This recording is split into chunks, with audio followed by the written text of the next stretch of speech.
La voz a ti de vida, cita mensual con la literatura joven, de la mano de la Asociación Naufragio. Dirige y presenta Manuel Guerrero, colabora Radio Atalaya de Cabra.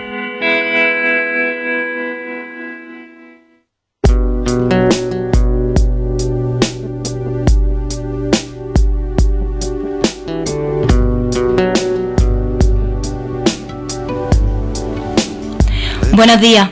Hace ya 2 meses del último programa de literatura joven que la Asociación Cultural Naufragio realiza gracias a Radio Atalaya. En este nuevo programa les habla Irene Zurita y me acompañan Sensi Budia, buenos días. Buenos días. Manolo Delgado. Buenos días. Carmen Fuentes. Buenos días. Y Estefanía Cabello. Buenos días. Que además de colaborar con nosotros es nuestra entrevistada. Antes de nada, me gustaría comentaros que nuestra asociación ha organizado un recital en la Fuente del Río este mismo jueves. En él participan varios poetas segabrenses que estoy segura de que nos emocionarán con sus textos y nos sorprenderán. Os esperamos el jueves 23 de julio a las 10:30 en la Fuente del Río para disfrutar de la poesía bajo las estrellas. Comenzamos el programa conociendo a Estefanía Cabello, y qué mejor que a través de un poema suyo que va a leer ella misma.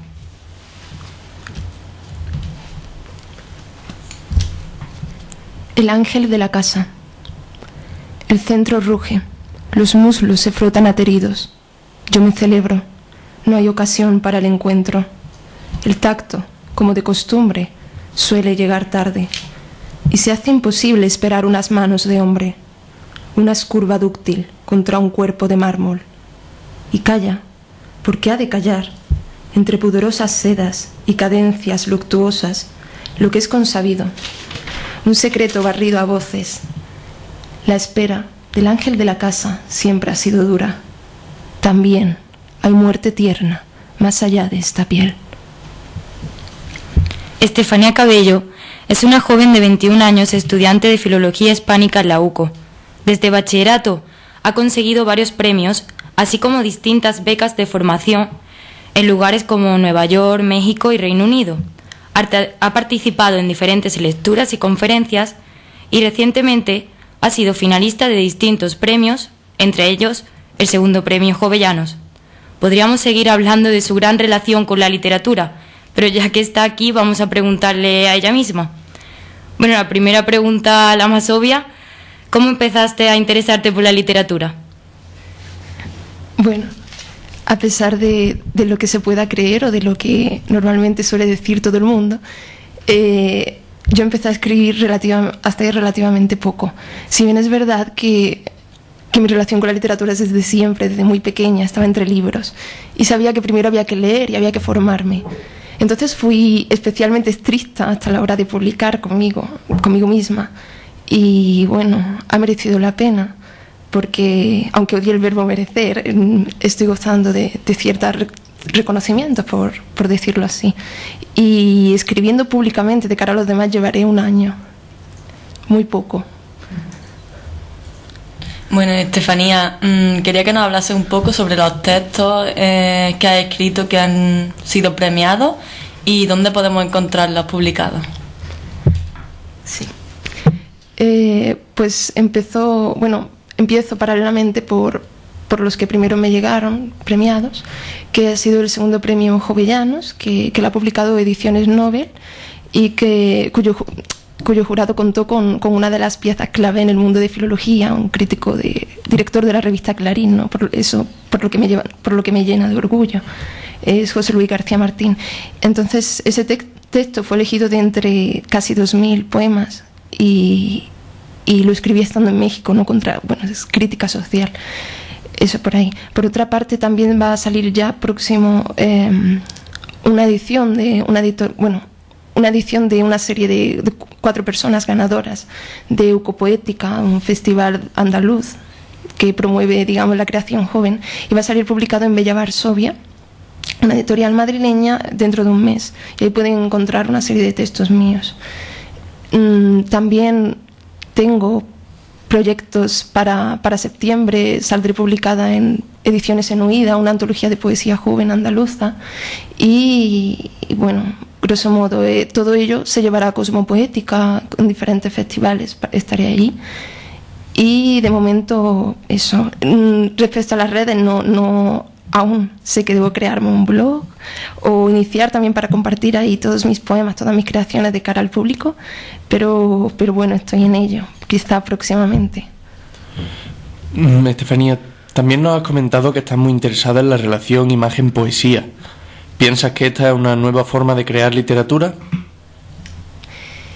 Sí, porque primero habría que preguntarse en realidad si la literatura subyace al arte y la imagen y la poesía es arte, al fin y al cabo. Es una forma de contar una historia de una, valga la redundancia, de una determinada forma u otra. Eso es lo que hace distintivo. Sí, todo esto nace porque participé en un curso en junio, creo, recientemente poco.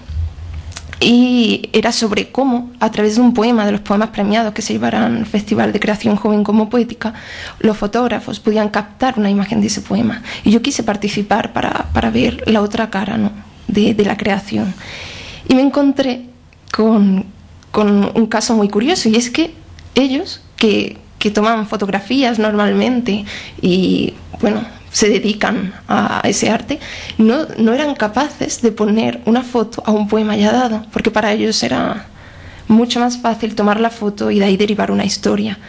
Entonces ha costado, pero se ha visto que son procesos artísticos totalmente diferentes, pero a veces pueden ser simultáneos y se pueden alternar y crear algo bello para ellos.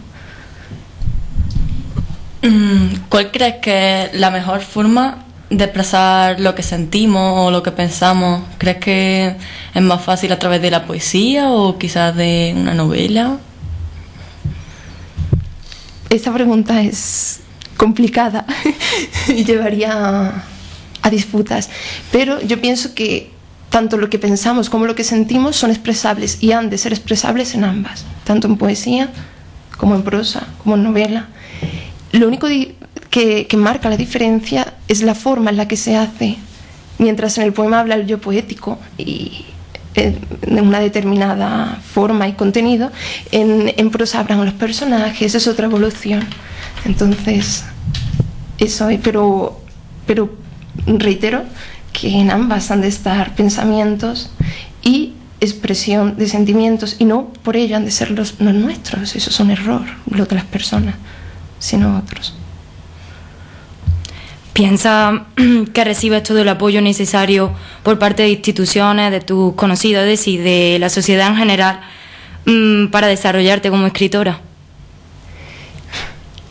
Pienso que el apoyo lo tengo que recibir de mí misma y no de los demás. Y realmente ahí radica el trabajo de la persona que escribe. Tiene que tener muy claro qué quiere hacer. Y siempre, digamos, ir contra marea de los que le digan, pues no me gusta, pues es una forma de expresar. Y si tú lo tienes claro, es contigo mismo con quien tienes que estar a gusto. Y sin embargo, me gustaría decir así, para subrayar, para que también lo reflexionéis conmigo, cuánta literatura ha partido del fracaso de esas relaciones o de que no sean aceptados, ¿no? Decía Rafael Cadenas, un poeta venezolano: gracias a que el fracaso me ha marcado en la mente, el fracaso en relaciones personales, en sentimentales, en económicas, da igual, he crecido silencioso, humilde y rebelde, y gracias a ello escribo, y hoy en día es Premio de Literatura Nacional de Venezuela. Hablando de tener claro lo que quieres o tienes que hacer, ¿cuáles son tus proyectos de futuro? Pues estar entre letras, sobre todo. No concibo otra forma. Tengo, aparte de la literatura, de la poesía, tengo ahora un proyecto en prosa, denominémoslo así, pero que tengo que desarrollar y que no me deja tranquila hasta que no lo termine, y que pronto tendré que entregar. Aparte, no solo hacer muchos proyectos a largo plazo, si bien viajar. Necesito viajar y conocer gente, conocer culturas, porque de ahí parte mi reflexión para luego poder escribir. Y si tengo un próximo destino ya muy cercano, y me quiero marchar a los Cárpatos, eso como proyecto así a corto plazo. A largo plazo en literatura, no dejar de escribir y de arrodillarme ante mí para cambiar y, no sé, llevar de la mano, ¿no?, mi evolución y saber que tengo errores y modificarlos. Bueno, Estefanía, muchísimas gracias por venir hasta aquí y dejarnos que te entrevistemos, y esperamos que sigas con los éxitos que has tenido hasta recientemente, que seguro que sí. Hacemos un descanso con Rufus Wainwright, un cantautor que ofrece su voz para hacernos disfrutar de un poema de Shakespeare, concretamente el soneto 20.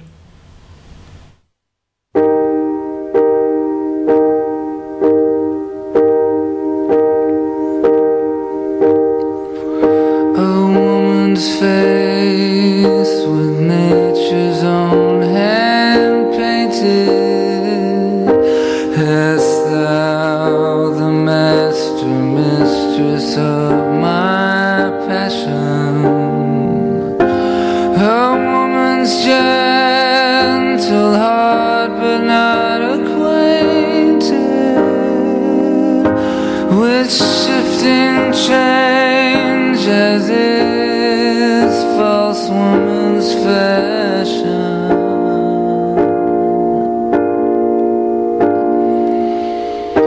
And I'm more bright than theirs, less false in rolling,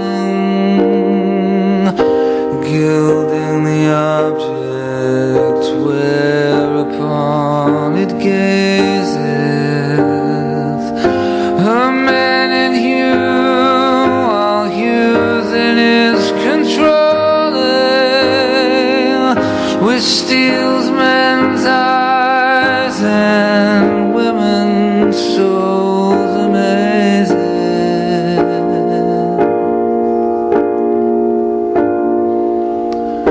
And for a woman wert thou first created, till nature as she wrought thee feathered doting, and by addition made thee defeated, by adding one thing to my purpose,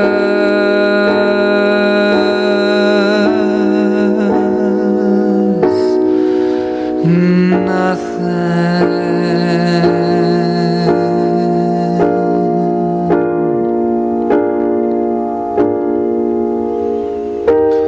But since she pricked thee out for woman's pleasure, mine be thy love, and thy love's use their treasure.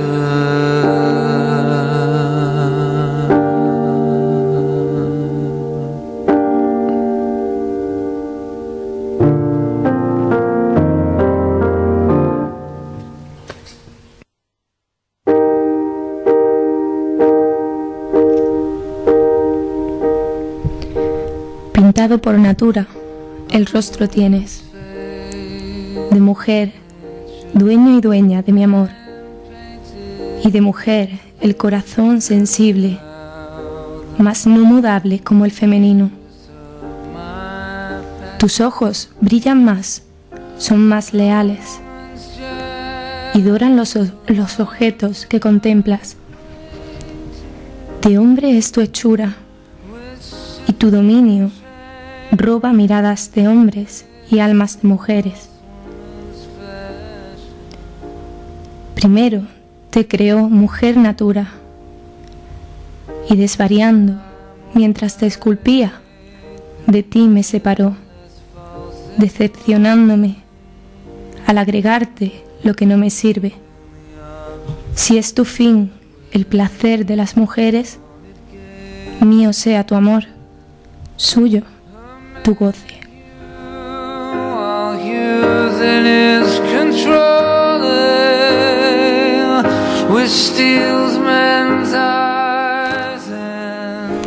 En enero de este año, todos los medios hacían eco de los atentados ocurridos a la revista satírica Charlie Hebdo. En todo el mundo hubo mensajes de apoyo a la libertad de expresión, un tema que aún sigue siendo polémico a pesar de todas las libertades que hemos conseguido. Este va a ser el tema de nuestro debate: la libertad de expresión en la literatura, en el arte, en la cultura en general. Y bueno, primero me gustaría que alguno de mis colaboradores me hiciera como un análisis, un resumen de la evolución de la libertad de expresión en la cultura, en el arte. O en la historia. Bueno, lo primero que hay que tener en cuenta a la hora de considerar lo que es la libertad de expresión es que hay que pensar que es una idea ilustrada. Es una idea que nace a raíz del siglo XVIII, principios del XIX. Una idea que se va desarrollando durante esos años y que se empieza a aplicar durante esos momentos. Tenemos que tener en cuenta que anteriormente a esa época, por lo menos en la sociedad occidental medieval, la libertad de expresión no existía como tal, sino que existía libertad de crear, y luego el rey tenía el permiso, tenía el privilegio de poderte otorgar la capacidad de publicar ese libro o no. Es decir, todo tenía que pasar por la corona. Y sin embargo también encontramos otras instituciones, como pueden ser la Inquisición, que se dedican a ver si los libros pueden ser publicados o no. Esto hablando desde el punto de vista de la literatura. Si nos centramos ya en lo que es el propio siglo XIX y siglo XX, encontramos cuestiones como, por ejemplo, la libertad de expresión, que fue solamente para los burgueses que estuviesen de acuerdo con la narrativa oficial de los sistemas liberales, puesto que la narrativa comunista o la narrativa que surge en torno al movimiento obrero es censurada, y incluso el propio Karl Marx fue expulsado de Alemania por sus escritos. Y sin embargo, conforme van avanzando el siglo, sí vamos encontrando que esta libertad de expresión se va aumentando, hasta que llegamos a un punto álgido, que es en los Estados Unidos en el siglo XX, en el periodo de entreguerras y sobre todo los años posteriores a la Segunda Guerra Mundial, justo antes de la caza de brujas, en las que prácticamente se podía publicar cualquier cosa. En mi opinión, ahora mismo tenemos un problema igualmente si pensamos en la libertad de expresión. Y como decía, en los Estados Unidos, después de la Segunda Guerra Mundial, se publicó Lolita, una novela que todos conocemos, creo, que trata sobre un amor imposible, pero también sobre la pedofilia. Y yo quisiera, después de haber hecho este contexto, preguntarle a mis compañeros de mesa: ¿vosotros creéis que Lolita podría ser publicada hoy en día en la sociedad que tenemos? Bueno, podría conducir a interpretaciones seguramente. Seguramente se explotaría en un sentido muy coartado, pienso yo.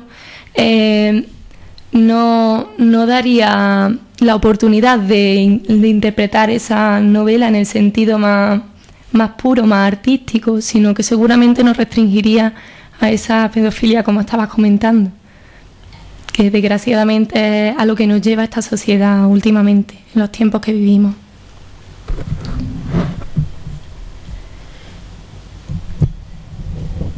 Yo quiero llevar el debate hacia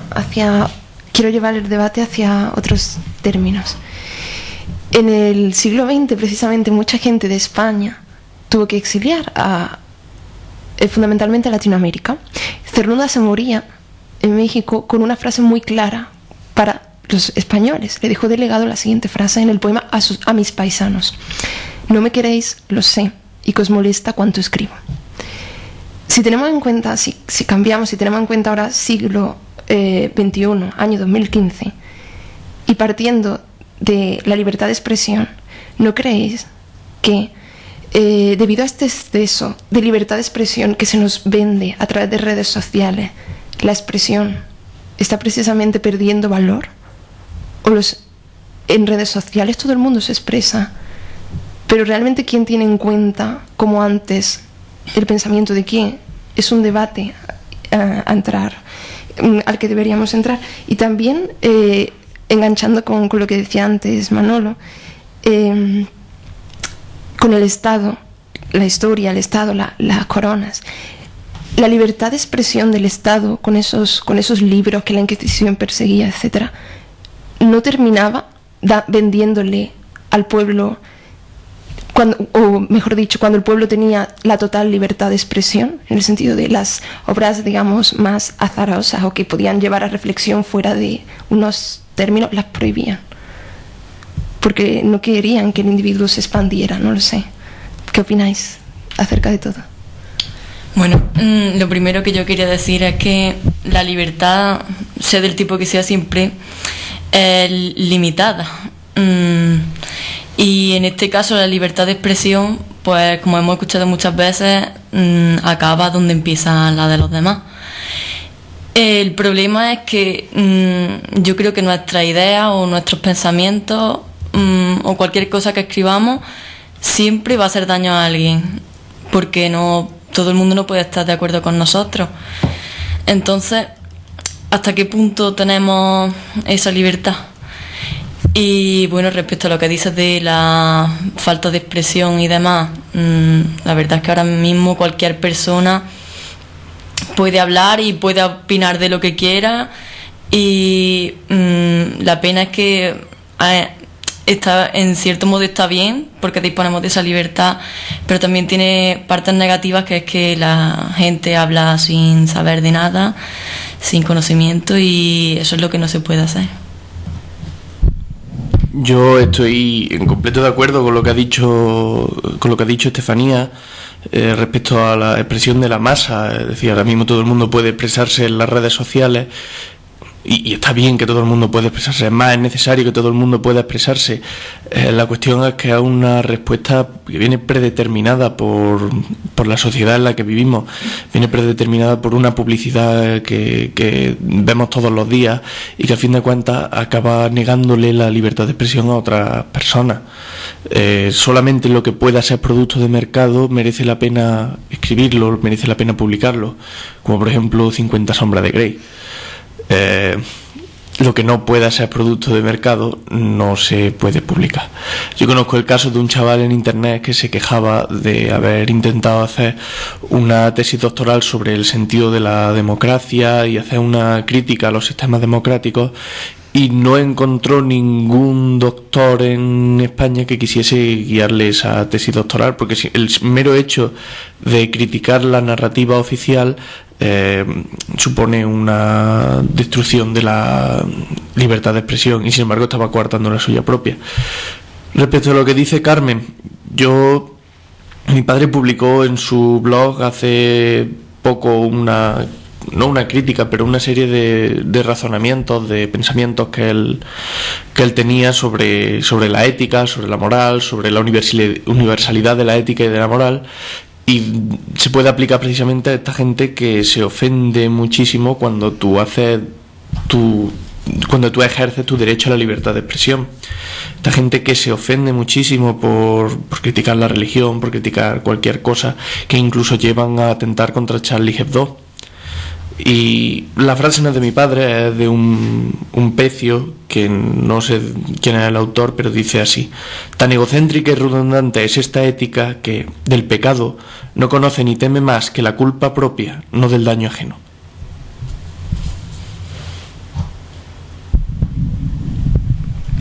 Bueno, ¿y conocéis alguna obra que anteriormente haya sido censurada y que actualmente pueda ser publicada, o obras que actualmente han sido censuradas a pesar de esa libertad de expresión que se supone que tenemos?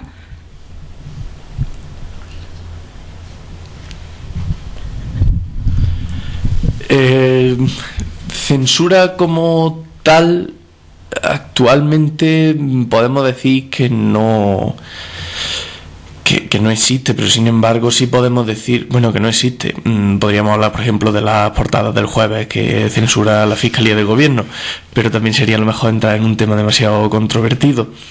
Pero obras que estén censuradas como tal, en el sentido estricto de la palabra, en mi punto de vista no existen. Lo que sí podemos decir es que existen obras que son ignoradas sistemáticamente y que están bien escritas y que merece la pena leerlas, que tienen que difundirse por internet y que tienen una difusión pequeña, por no decir ridícula, y que no son apoyadas por las grandes compañías simplemente porque no les interesa. y eso en cierto modo es una forma de censura. Respecto a obras que no se hayan podido publicar en el pasado y que se hayan tenido que publicar, por ejemplo, en otro sitio, Estefanía lo ha dicho, tenemos a Luis Cernuda, tenemos a todos los autores de la generación del 27, bueno, todos los que sobrevivieron a la guerra civil, que tuvieron que irse al exilio. Sí, un ejemplo claro es La colmena de Camilo José Cela, que la tuvo que publicar en los años 50 en Argentina. Sin embargo, cuando se vio en España que La colmena tenía mucho éxito y bueno, que en sí Cela escribe muy bien, porque hay que reconocerlo, le dimos el Premio Nobel de Literatura.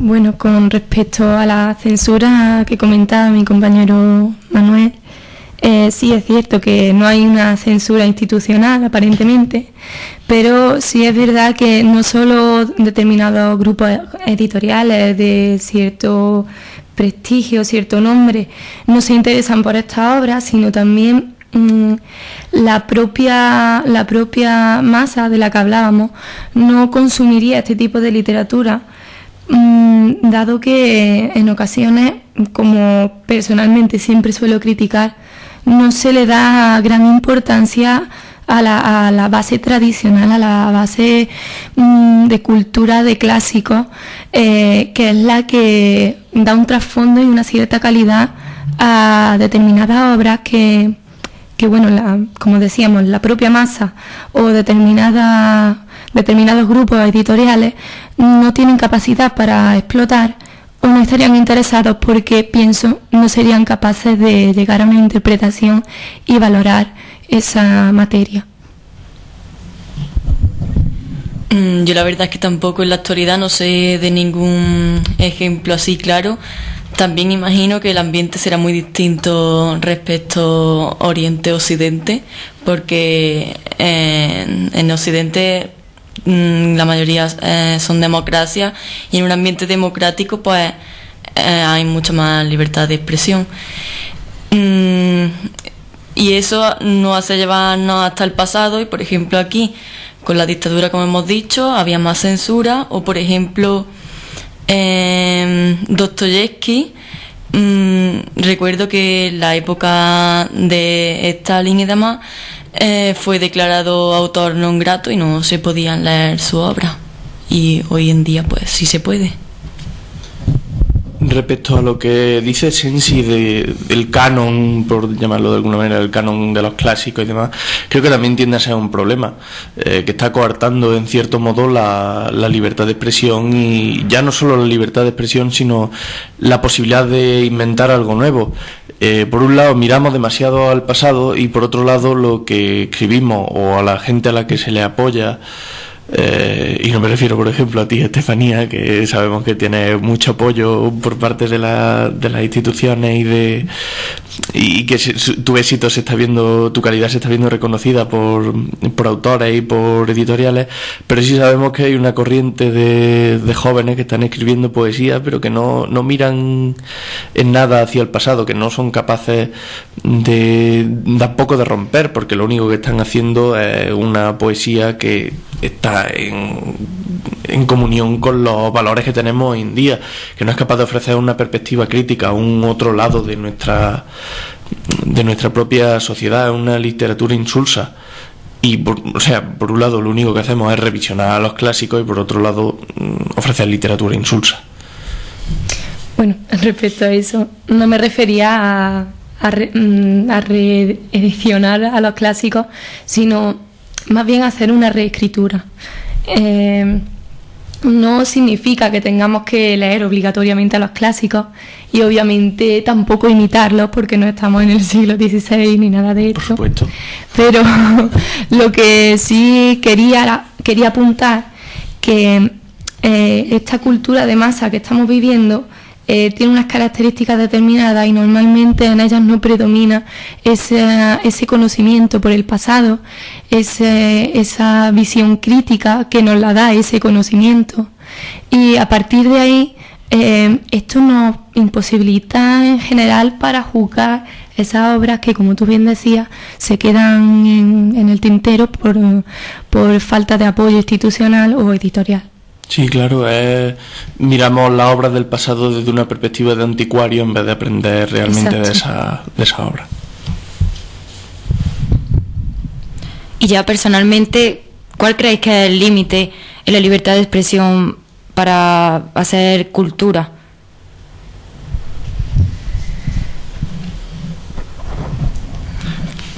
Yo creo que no hay límite. No puede haber límite en la libertad de expresión para hacer cultura. Desde el punto de vista del utilitarismo soviético, las obras de Julio Verne estaban prohibidas. Sin embargo, sin la obra de Julio Verne, los alemanes no hubiesen pensado en crear los cohetes y no se hubiese llegado finalmente a la Luna. Sin Lolita, por ejemplo, no hubiesen hecho los psicólogos que han realizado, los psiquiatras que han realizado el estudio sobre la pedofilia que han realizado últimamente, que está ofreciendo una especie de solución al problema, considerando que las personas con pedofilia, que tienen problemas de pedofilia, en vez de reprimírsela y meterla en la cárcel, tienen que enseñarle a controlarla. Si no hubiesen sido escritas esas obras, no se hubiese podido llegar a esas cosas. Si por ejemplo Benito Pérez Galdós no hubiese escrito los episodios nacionales, habría muchas cosas de nuestra historia que desconoceríamos. Es decir, la libertad de expresión en literatura no puede coartarse. Incluso aunque estés apoyando regímenes autoritarios o estés apoyando golpes de Estado o estés haciendo apología del terrorismo, no puede, por lo menos en cultura, no puede hacerse. Porque simplemente por el mero hecho de que a lo mejor a nosotros no nos sirve, pero dentro de un par de años a otras personas les ayudará a comprender nuestra época. Yo pienso como Manolo, la verdad. El arte en sí es libertad de expresión, sin límites. Y en este caso, bueno, personalmente pienso que esos límites, si es que lo hay, serían de tipo personal. Porque por mucho que instituciones o editoriales o cualquier organismo ajeno a la persona que está produciendo ese arte, ya sea literatura, pintura, cualquier manifestación artística, es ella misma la que debe ponerse esos límites en función de lo que quiere expresar. Y bueno, qué mejor ejemplo, como hablábamos, que la generación del 27, en la que encontramos personas con valentía, digamos, de dos clases. Valentía para afrontar la situación, seguir escribiendo y denunciando esa situación y permanecer en el lugar donde se está intentando apagar esa libertad de expresión, donde se está llevando a cabo esa serie de injusticias. No tenemos más que mirar a Lorca, que no teme a este régimen, sigue escribiendo y permanece en este país. Muy por el contrario, otros valientes deciden exiliarse, pero siguen produciendo, denunciando esa situación. Y me gustaría poner sobre la mesa dos obras muy similares y que reflejan esta doble valentía, una en el lugar donde están ocurriendo los hechos, aún afrontando qué problemas puede ocasionarle a esa persona que denuncia esta situación, y esa persona que decide ir fuera a seguir denunciando. Estos dos ejemplos que yo propongo son, como bien he dicho, García Lorca con La casa de Bernarda Alba y por otro lado Rafael Alberti, que se publican en apenas el mismo año, un año de diferencia, y que tienen muchísima relación el adefesio de Alberti.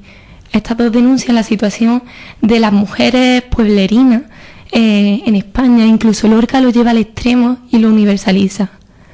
Esos son los límites de la libertad de expresión, límites personales que nosotros mismos nos ponemos y que nosotros mismos trabajamos con esas herramientas. Por mi parte, pienso que esos límites no existen y están en la cabeza del creador. Yo opino como Manolo y creo que tampoco debe haber límites, porque como he dicho antes, siempre va a haber alguien que esté en desacuerdo, pero es que estar en desacuerdo no es algo malo, sino que es interesante conocer distintas opiniones, aunque sean muy radicales. También ver qué le ha llevado a una persona a pensar así, conocer distintas opiniones, distintos puntos de vista, porque esa es la única forma de enriquecerse a ti mismo, porque si estás a lo mejor haciendo un debate y todo el mundo piensa igual, todo el mundo te da la razón, pues entonces no te enriqueces de ninguna forma.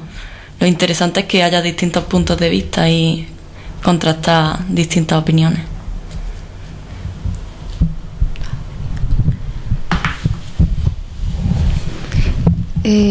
Yo por último quería añadir a todo lo que ya han añadido antes, que si tenemos que hablar quizá de límites en la cultura, sea diciendo que precisamente quizá la cultura sea la ausencia de límites, precisamente, y en términos abstractos, ¿cómo definimos cultura? Conjunto de, o por ejemplo una persona, da igual la etnia, no hay límites ahí, da igual la edad, da igual el sexo, que se pone delante del Guernica y que sienta que detrás de eso hay algo que le mueva unos intereses individuales, pero precisamente intereses aceptados en un conjunto, da igual, ¿no? Qué edad, da igual qué procedencia, da igual, ¿no? Entonces quizá deba definirse así o mirar también hacia esa vertiente. Y por último, estamos hablando en el 2015 y parece que la cultura es algo muy actual, pero si miramos de dónde procedemos, o si miramos a la cultura grecolatina, ellos no tenían ningún tipo de límite, incluso perfectamente la poligamia y el sexo estaban totalmente mezclados, incluso en ámbitos caseros, en todos los ámbitos, y perfectamente era aceptable tener relaciones sexuales, los hombres con los hombres con las mujeres. A día de hoy tengo un compañero que vive aquí en España, que lleva casado 7 años con un hombre y no puede regresar a Italia, porque una vez cruza la frontera se le invalida su situación. Entonces quizá incluso debamos mirar al pasado para entender, valga la redundancia, qué entendemos por cultura. Bueno, finalizamos nuestro debate, que creo que han quedado muchas ideas muy interesantes. Y seguimos con las recomendaciones. Carmen, ¿qué libro va a recomendar a los oyentes? Yo voy a recomendar Frankenstein o El moderno Prometeo, de Mary Shelley. La verdad es que cuando cogí el libro pensé que estaba ante un libro típico de terror por las películas que vemos y demás, sobre un monstruo que aterroriza a la población. No sabía muy bien de qué iba. Y me sorprendí mucho porque es muy profundo y además es breve pero muy intenso. Y te hace ponerte muy bien en la piel del personaje de Frankenstein, que en sí propiamente es como una metáfora de alguien que se siente diferente al resto. Sería un poco como Gregorio Samsa en La Metamorfosis, y me ha gustado mucho. Yo os traigo yo he hecho un trabajo de fin de grado sobre novelas estadounidenses y la verdad es que me gusta muchísimo, y os traigo de Francis Scott Fitzgerald, El Gran Gatsby, que bueno, que han hecho una película hace poco. Bueno, hace 2 años creo ya. Lo que pasa es que el tiempo pasa muy rápido. Y no sé, me gustó mucho la novela. La historia tienes que leerla un par de veces para enterarte más o menos de lo que pasa. Tienes que tener en cuenta, por ejemplo, que la cantidad de coches que salen, la cantidad de teléfonos que salen y toda la tecnología que sale era casi nueva para la gente que vivía allí. Y él trata de utilizar esto de una forma muy llamativa. Sin embargo, para nosotros nos parece completamente normal. Por eso nos puede parecer una novela un tanto insulsa. Sin embargo, bajo mi punto de vista, es una de las novelas, de las mejores novelas que he leído hasta ahora. Y si me da permiso la directora del programa, voy a leer un parrafito de la novela. Como ha sentido, pues voy a leer un parrafito. Dice: y mientras estaba allí, pensando en aquel mundo viejo y desconocido, imaginé el asombro de Gatsby cuando vio por primera vez la luz verde al extremo del embarcadero de Daisy.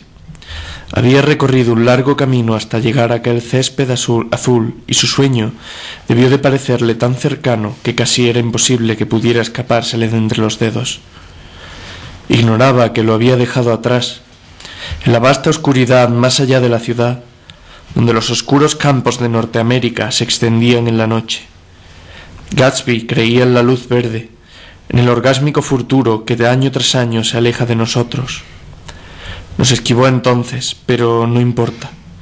Mañana correremos más deprisa, extenderemos más los brazos, y una bonita mañana. Y así seguimos bogando, como botes contra la corriente, arrastrados incesantemente hacia el pasado. Bueno, en mi caso yo sería la mamá regañina que se preocupa por los clásicos, como habéis podido escuchar en el debate. Y bueno, será por mi condición de filóloga, que recomiendo que se lean reescrituras artísticas de los clásicos. Es decir, ¿cómo reconocemos esto? Pues obviamente leyendo los clásicos.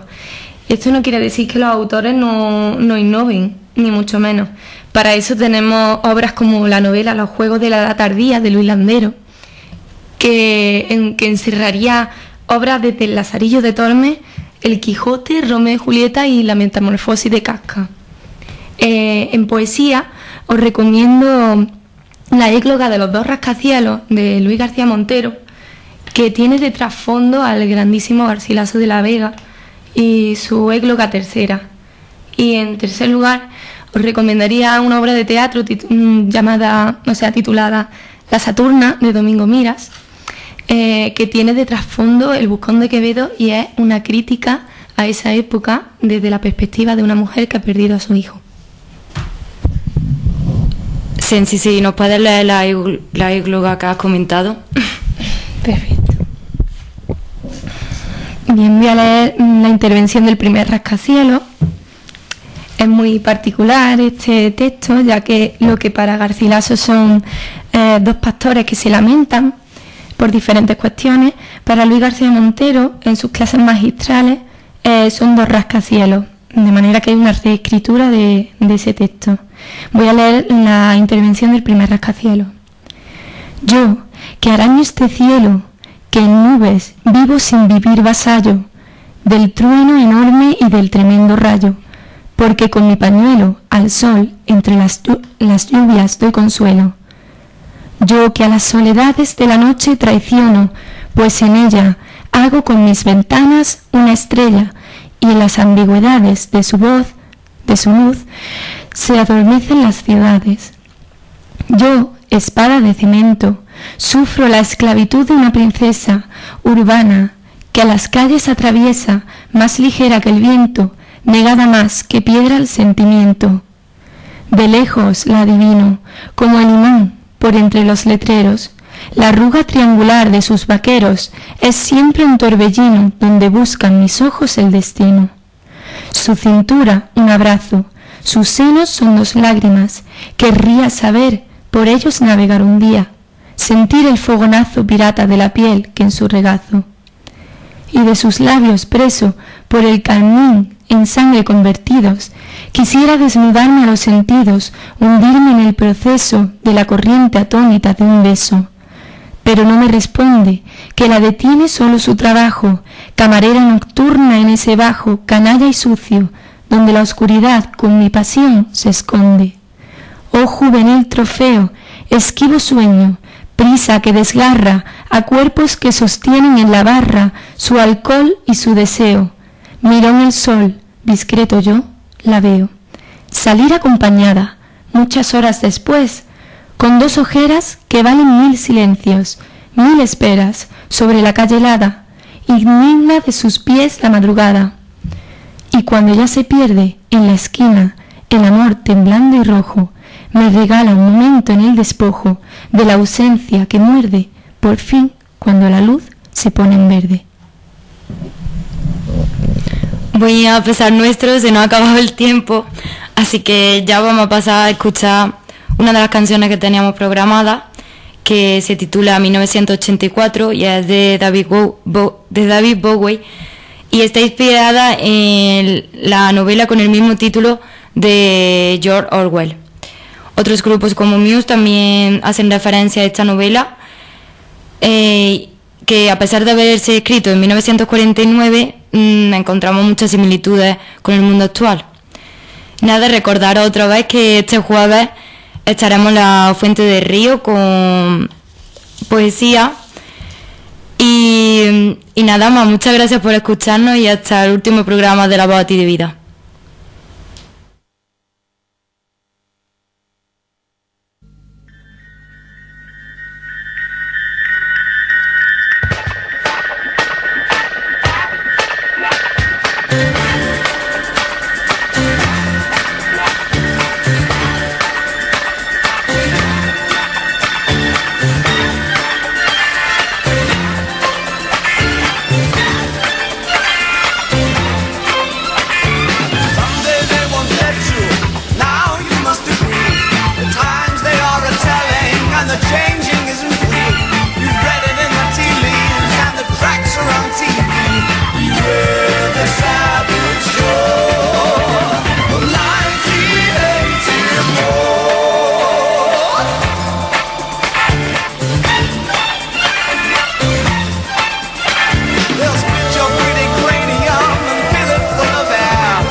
I'm looking for the tree.